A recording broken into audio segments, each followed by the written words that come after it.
Tell me how you all feel about this one, if you all agree or if you all disagree. Listen to how my boy lays this out, okay? This is a black dude talking. Let's see. And he's talking about Taylor Swift and Travis Kelce. But really Travis Kelce. Listen to this shit.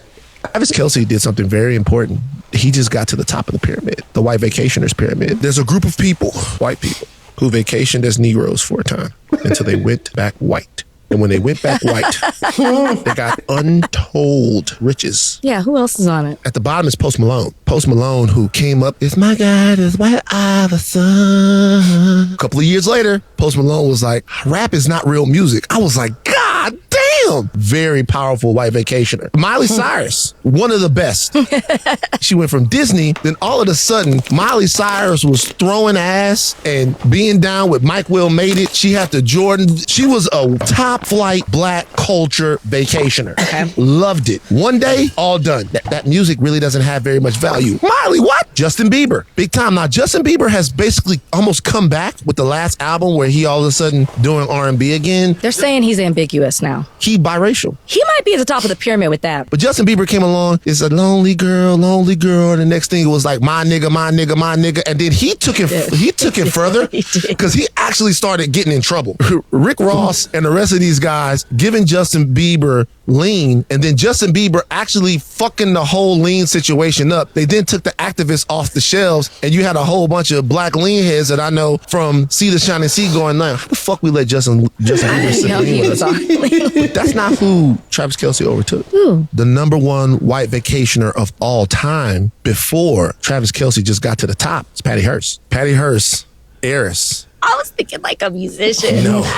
Heiress to the William Randolph Hearst fortune. Joins a black liberation group and is living with them, having sex with them, robbing banks with them. It's a picture of Patty Hearst, beret, fucking machine gun. At the bank, doing the thing. Yes. Has her whole little deal, freaks out, has the deal, and then says, "I was brainwashed by these niggas." All these niggas go to jail. Right? Hold on, just get that though. Patty says, "I was brainwashed by these niggas. These niggas took me and I was captive by them and I was brainwashed. I didn't really want to do that shit." She goes on being Patty Hearst. What happens to them is the same thing that happens to Black Liberation Group. She was number one. But Travis Kelce is over her. He was black. He had the whole thing. Kelce had the haircut. He had the swag. He had different black ladies. He was a part of the chain. He kind of had a little bit of a black set too at one time. He saw Taylor Swift and went white again right away. And guess what? It worked because he didn't come up. He's about to have come up more than Patty, Miley, Post Malone, Justin Bieber combined. Taylor fucking Swift. The rest of these people, they pissed me off when they did it. Justin Bieber kind of didn't piss me off because he kind of whatever. But Travis Kelce did it, and I'm happy for him. And committed. Oh my God, that's funny. That shit was kind of funny, dude. Okay, hold on. Let's talk about some of this now. Travis Kelce did something very important. Okay, let's talk about this. So, Patty Hearst, if you all know her, this is out of Berkeley, right? She was a student. Okay. And there's this movement going on, because this during all these racial times. They're the Symbionese Liberation Army. Okay? These dudes get together and they fucking kidnapped her. Okay? They were led by a black dude, but there was white people in the group too. It's all kinds How of many fucked up. people were in the group? Maybe like, I don't want to say a number, but it wasn't a huge number. This was a smaller Less group. than 10? It was somewhere around there. A Symbionese Liberation Army. You okay? Let me show you them. All right. So this them here, okay? Symbionese Liberation Army, and they're dumb and their shit. Anyway, we can go back and look at that. They kidnapped her, okay? And she was with them for a while. That's why she gets to use, and then lo and behold, you know, videotapes come out of her fucking robbing a bank with these motherfuckers, right? And she was hooking up with them too, right?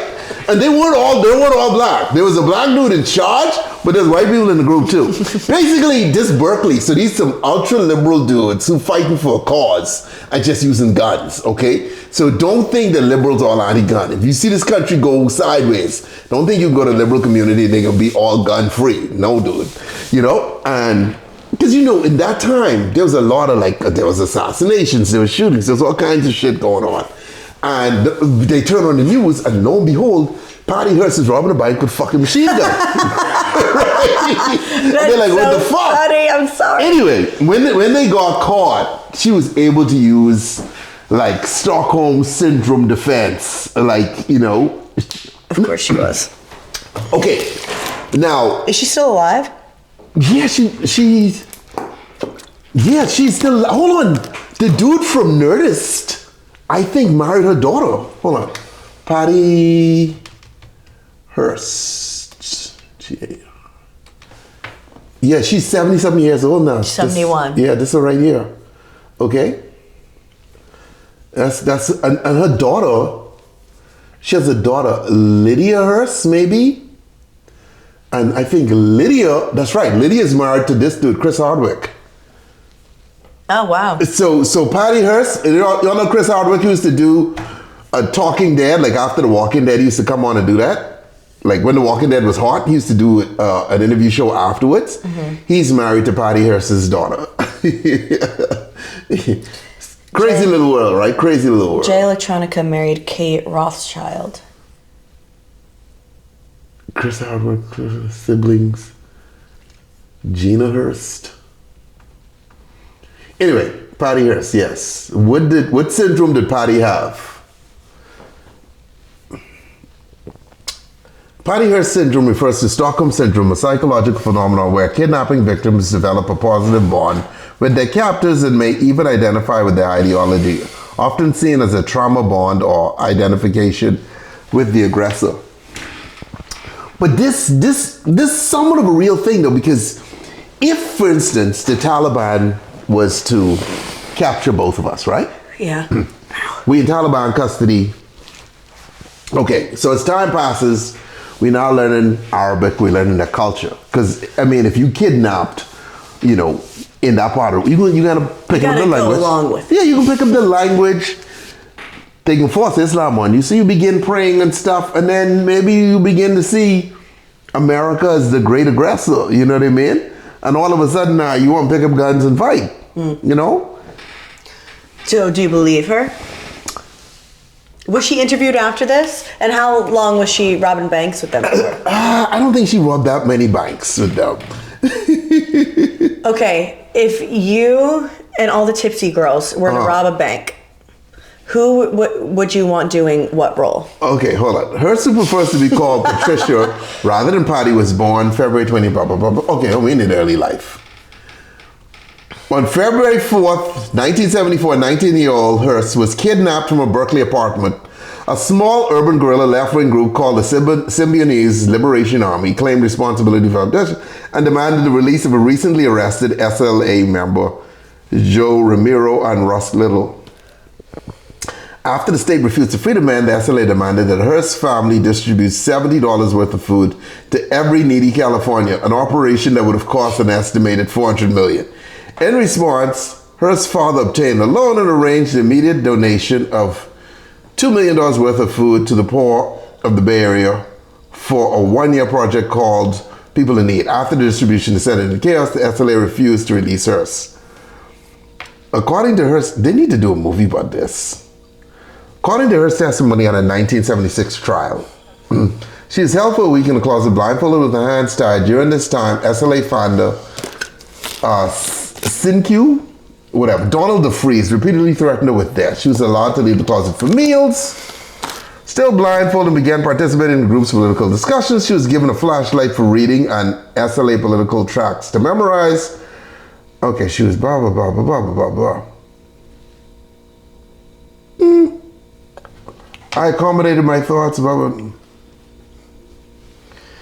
In an April 1974 account, Hearst claimed that she had been offered the choice of being released, but she chose to stay. Okay, so hold on, now look at this. She was kidnapped on February 4th, right? Mm-hmm. And then February, March, April. So 2 months later, she's robbing a bike. That's not a lot of time.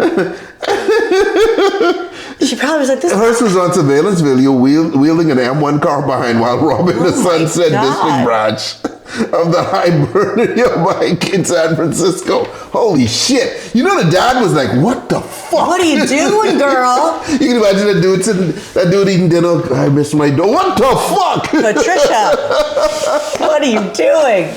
Your mother and I raised you better than this. Okay, scenario. You and all the three tipsy girls, four tipsy girls are robbing a bank. Who's the getaway driver?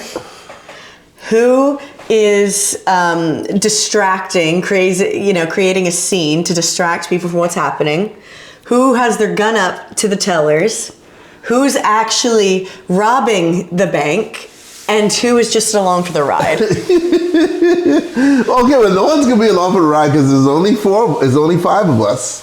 Yeah, I named 5 roles: getaway driver, the distractor, the gun. What's the distraction? What are you all gonna use to distract them? I don't know. Like just walking the bike and walking. No. No. I don't know. Create a scene or something. Probably Janessa would be best at creating a scene. Okay. Janessa, but I haven't seen any of you drive. I've never driven with any of you. Who do you think is the best driver? I know Shayla ain't a snitch for sure, so I want Shayla beside me because if she have to kill a dude in a shooting, even though she all religious, I think she'd do it. You think the other 3 are snitches? No, I'm just saying, I just think Shayla, if you were Shayla's boyfriend and you're in the middle of a bank robbery and she's there, she's gonna roll with you. Okay? So you need to be dating her. So she would help you with the kill. Okay? If you're dating her and then ask for forgiveness when she get home. Oh, thank you, Stu. I appreciate that. What's shit?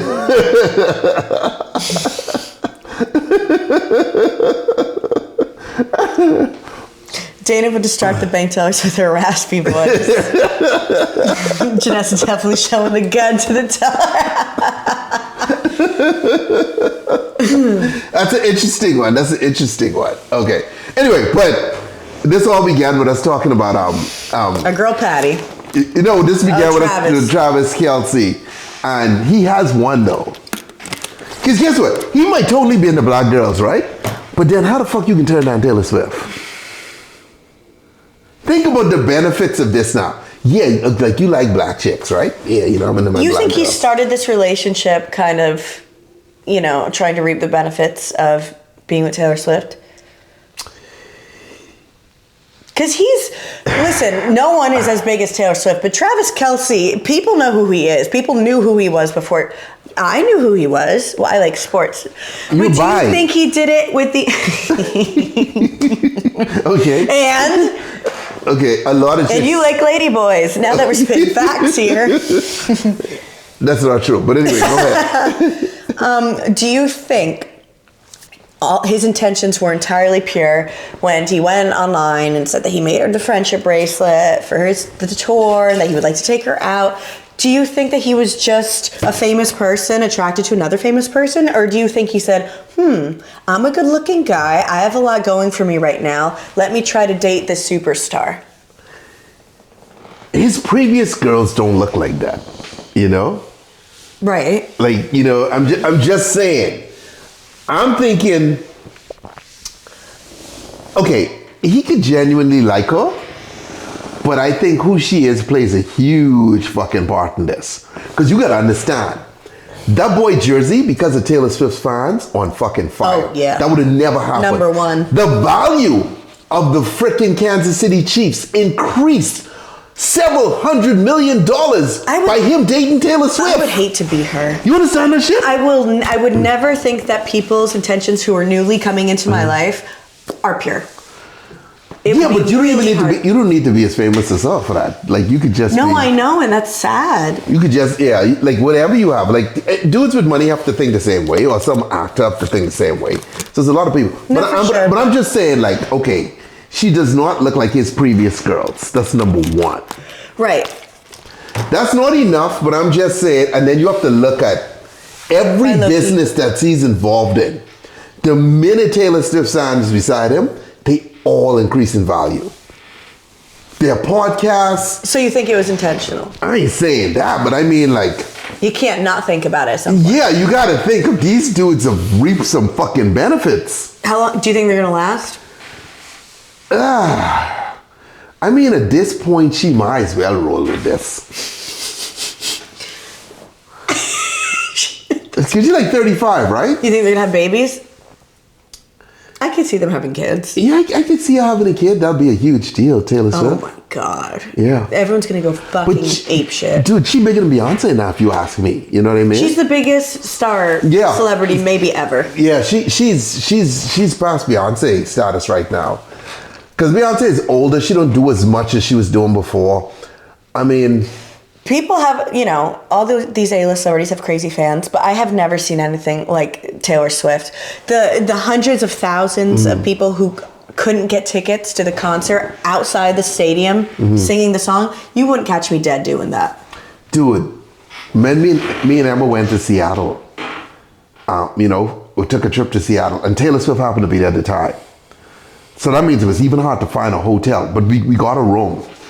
Dude, that hotel was loaded with little girls running around with these fucking bracelets and shit. This colorful shit, you know what I mean? Damn.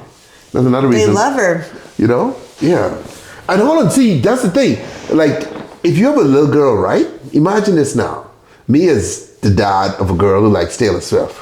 I gotta go to this shit. You know what I mean? I gotta go, it's a Saturday night, I gotta sit there. No, baby, you're having fun. Fuck. I'm just saying. Do you thank God every day that you had a boy? Yes. I kid. If I have a daughter someday, I'm kidding, girl. Okay. I'm kidding, girl.